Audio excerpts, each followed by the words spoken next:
Is Mattias Ekholm the right guy for the Edmonton Oilers? And what does he bring? We will talk about that and much more on today's episode of Locked On Oilers. You're Locked On Oilers, your daily podcast on the Edmonton Oilers. Part of the Locked On Podcast Network, your team every day.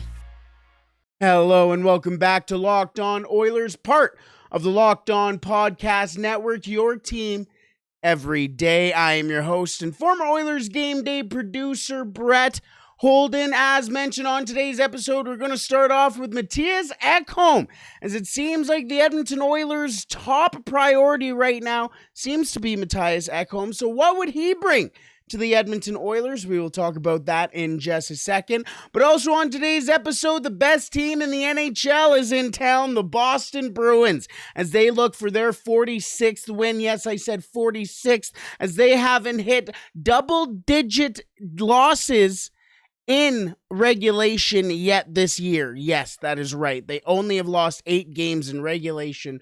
Could spell trouble for the Oilers. We will preview that matchup, and we will wrap up with the 3 keys to victory for the Edmonton Oilers in that one.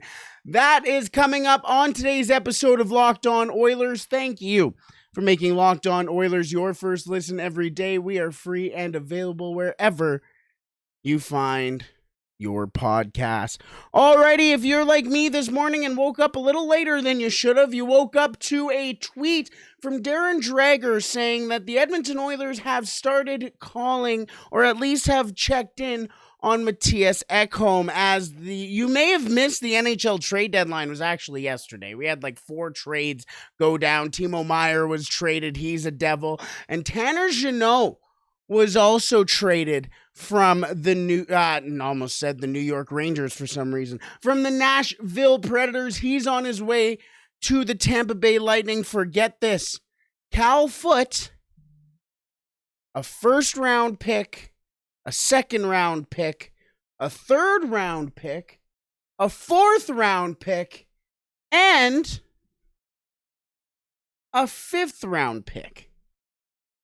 Setting the market price pretty high for a guy who has the same amount of goals, assists, and points as Jesse Puljujarvi. But I digress. We're not talking about Tanner Jeannot. We're talking about his teammate, Mattias Ekholm.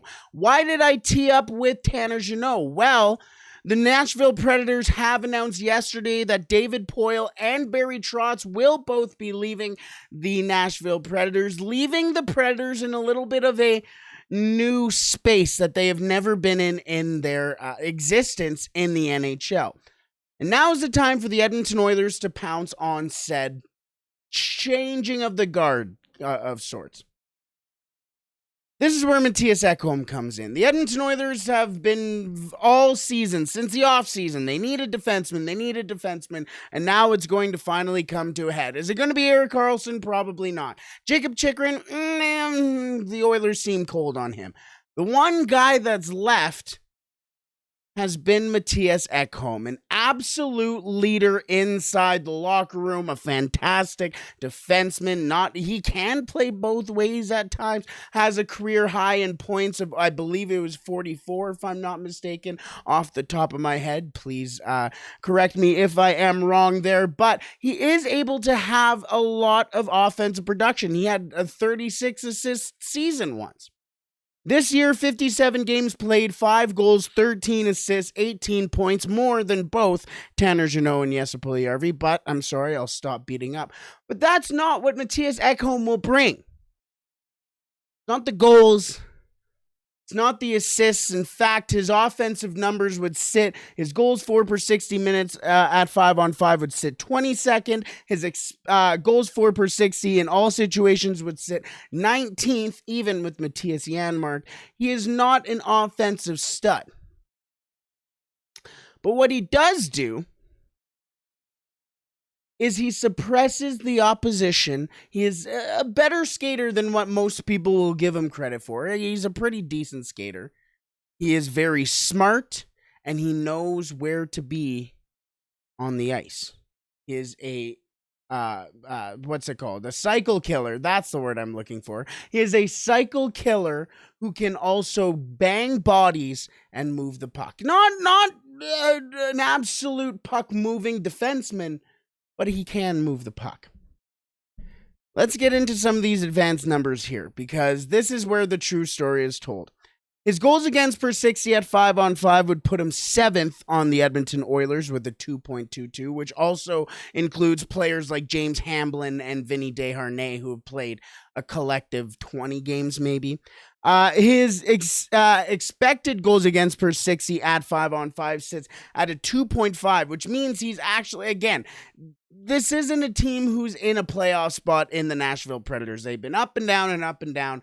And his expected goals against to his actual goals against per 60 minutes is very impressive. It goes from a 2.5 to a 2.2 at 5-on-5. And then in all situations, his expected goals against sits at a 3.51, which would be 25th on the Oilers.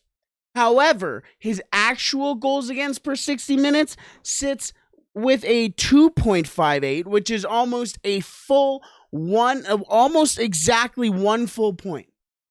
That is insane. Almost an exact whole goal per 60 minutes. He goes down to 2.58, which then would put him 6th on the Edmonton Oilers, from 25th to 6th. And why is that important? That's important because that means in practicality, he is preventing the other team from scoring. And with a number like a 3.51, that on one of the worst scoring against teams, or one of the worst defensive teams, I should say, with the Edmonton Oilers, if that would put you last on that team and then put you in the top 6, top 5 without James Hamblin of that same team, that's very impressive. That's telling me that you are going out there and, again, suppressing the opposition. That is very impressive. Now, I like those player cards from The Athletic because they really show how each player stack up to their position and what they really do that's special, that really lets them stand out in their profession or in their field, and especially with defensemen. With Mattias Ekholm, his ice time sits in the 85th percentile, averaging 22.3 minutes a game. His expected goals sits 77th, which is insanely high, or higher than I thought it would be. And then let's get to the defensive differential. That is where he sits in the 79th percentile, a 9.6 right now, and has the ability to get up to an 11.6. And that's GSVA, which is basically wins above replacement, or how many games you win for your team. He sits in the 69th percentile, winning the Nashville Predators, again, who is not a very good team, a 0.9, and could get up to 1.2 wins this season. He's winning games for a team that doesn't want to win games. Imagine if he goes to a team who actually wants to win a game, who actually wants to win games. He's on an affordable contract. We've seen all over the place. Salary retention here, salary retention there. We saw it today with Jake McCabe and the Sam Lafferty deal. There is going to be salary retained somewhere. He's making $6.25 million. He's on the first year of a 4-year, $25 million contract. If the Oilers can get them to retain even 25%, that's pretty impressive out of a 6.25. You can take that at a very, very digestible price. Now, finally, I do want to mention with Ekholm, with those player cards that The Athletic has, they do show the market value for each player, and his market value currently sits at an even $5 million. So he's playing just below 1.2 million below what he's supposed to be, or what he is making. But that's still a very high number and very, very impressive, especially when you see the market value of some players who are making big, big dollars. There's some of them that you're sitting there going, how are you making that money? So, and could you imagine a D core of Darnell Nurse, Mattias Ekholm, Brett Kulak, Tyson Barrie, Philip Broberg, and Cody Ceci, and Evan Bouchard? Although I do think I saw Zach Lang from Oilers Nation, great guy, great source in our hockey world. Really excited to see what he will do in the future. But he had a trade offer for Ekholm, saying a potential of Ekholm and Yakov Trenin, plus I believe a late pick for Kyler Yamamoto, Cody Ceci, a first, and I believe it was a third as well. So it sounds like I have heard Kyler Yamamoto might be on the block, potentially. Some teams have been interested in him, so I don't know. Something to watch out for either way. Alrighty, let's move on to the game tonight, as the best team in the NHL is here in Edmonton, and it could get ugly. What is going to happen tonight when the Boston Bruins face off against the Oilers at Rogers Place? Well, we'll talk about that in just a second, but first, today's episode is brought to you by Athletic Greens. Our next partner has a product I use literally every day. I started using AG1 because I wanted to better my gut health, optimize my immune system, and I wanted to do that without taking all these pills and supplements.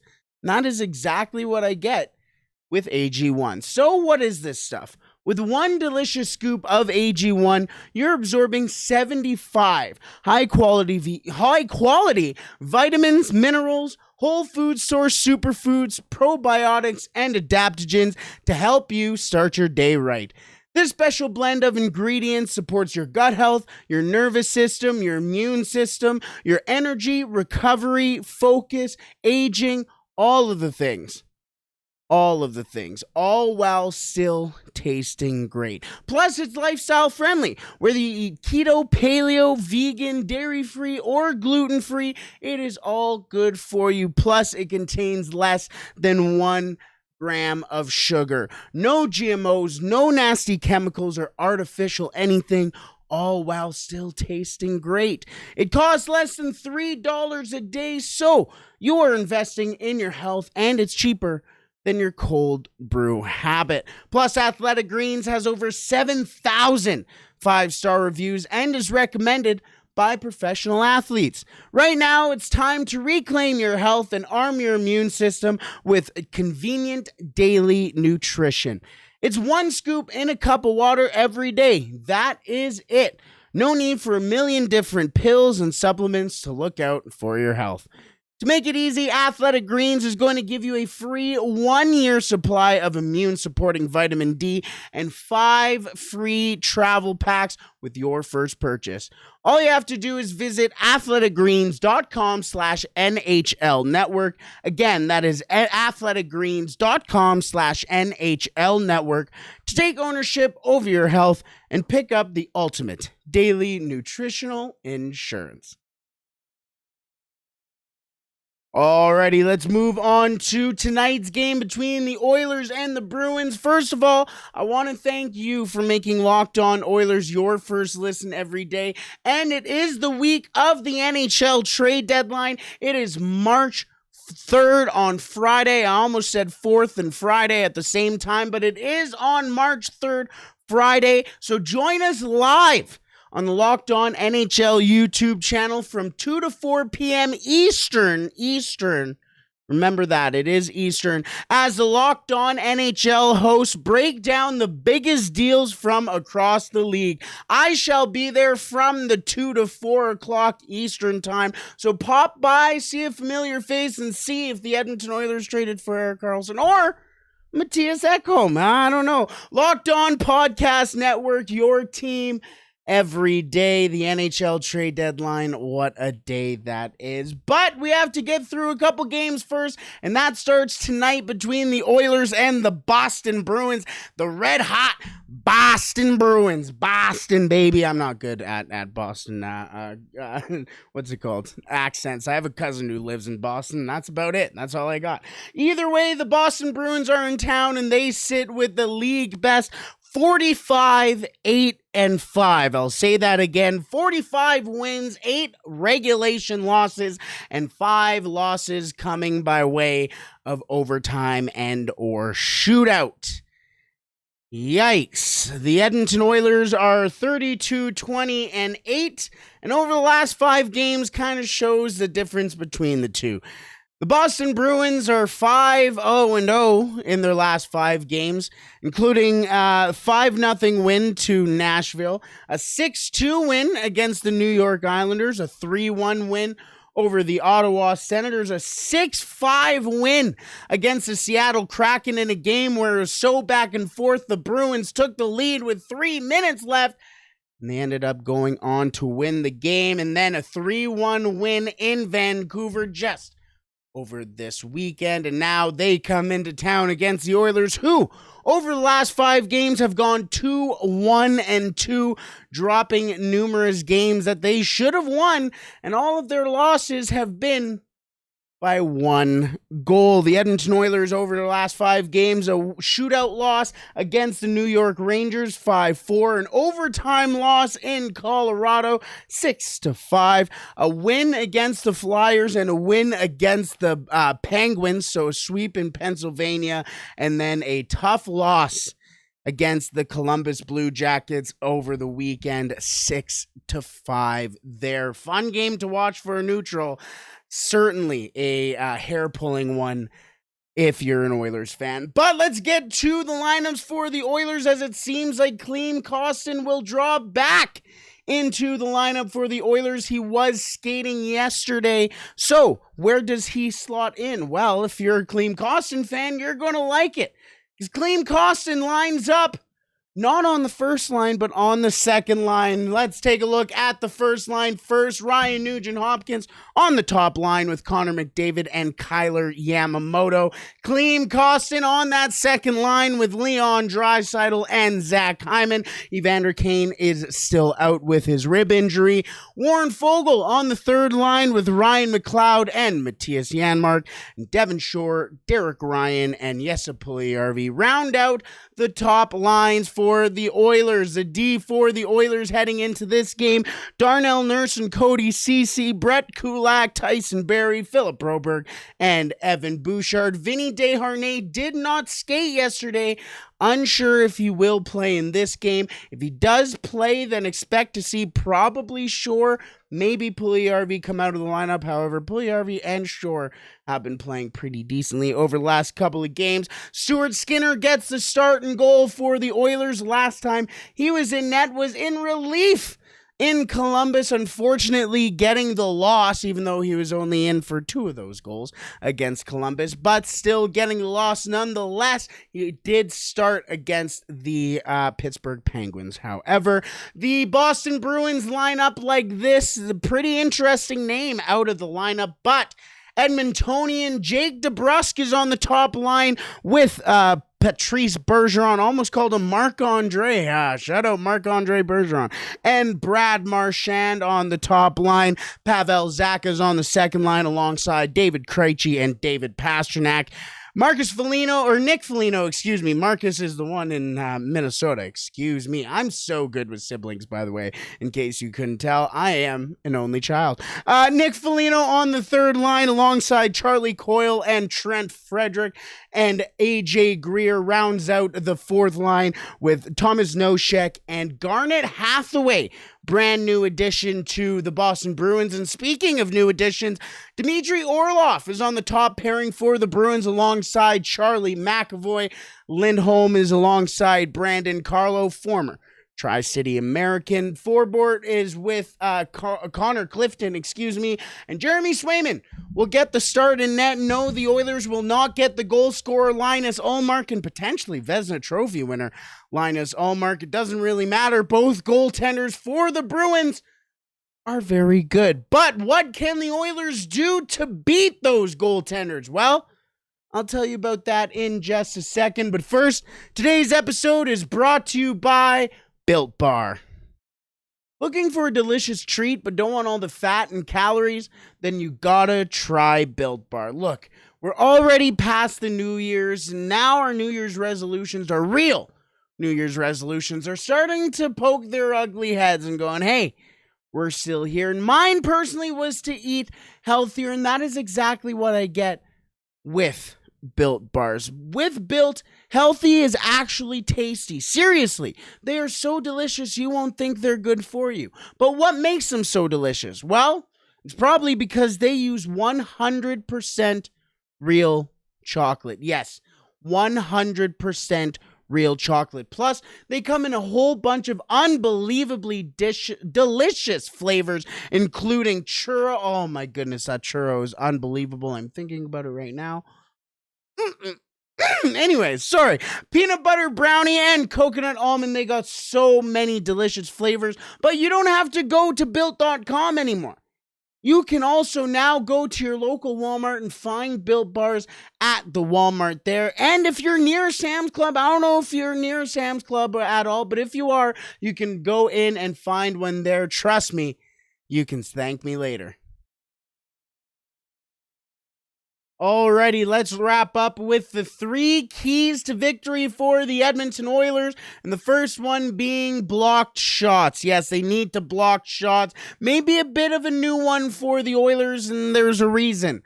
They're 29th in the NHL when it comes to blocking shots, 773, which sounds impressive.